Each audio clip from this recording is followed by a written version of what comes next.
สบายดีทุกคนวันนี้เรามาอัปเดตเขาหน้ายอดเนาะเป็นผลจากหล่อยอดกาเขางอกซึ่งก่อนถ้าสิยอดเขาก็แซ่น้ำแบบเขาโตกะประมาณคืนหนึ่งเอาขึ้น2 คืนสำเป็นหัวนกกระจิบทำมายอดอันนี้ปีนี้ลองเนอะเป็นโปรแกรมทดสอบจากหลายๆผักส่วนที่แนะนำกัน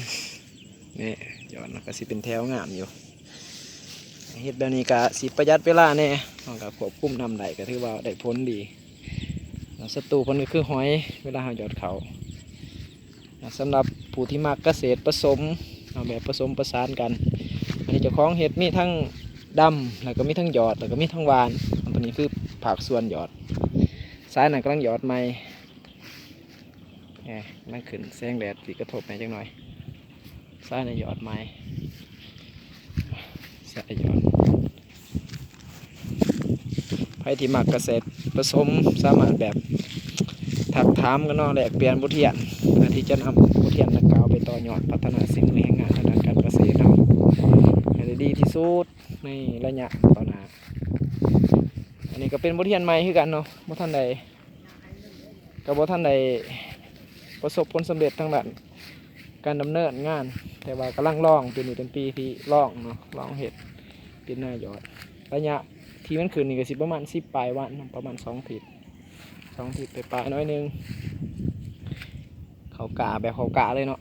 ตัวนี้แบบนี้จะเป็นวานอีกทีเนี่ยทุกคนบทเรียนเลยปีนี้ถือว่าเป็นบทเรียนแต่ว่าก็สิเอาเลยได้ปีนี้ปิดจะได้แนวใดถาวพุนใส่น้ำลังพุ่นแหละเนาะตัวนี้เป็นเขาวานรวมทั้งเมื่อก็สิเป็นระยะการหยอดถึงวานก็ลายพอสมควรสายฝนดำเนี่ยโอเคได้สิไปพาไปเบิ่งตัวดำ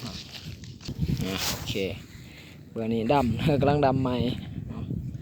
มันสายดำท่านไหนงามนะกำลังดำใหม่ลายตื่นแล้วดำมันสายเดียวระยะทิศหนึ่ง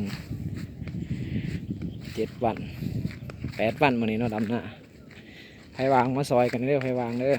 จนผมมีเวลาผมแล้วท้ายนี่ก็ได้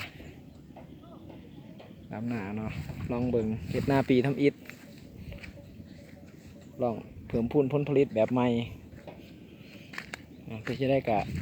คอมเมนต์เนาะอย่าลืมคอมเมนต์แล้วก็ให้คำแนะนำกันเนี่ยพอได้มาต่อยอดในการ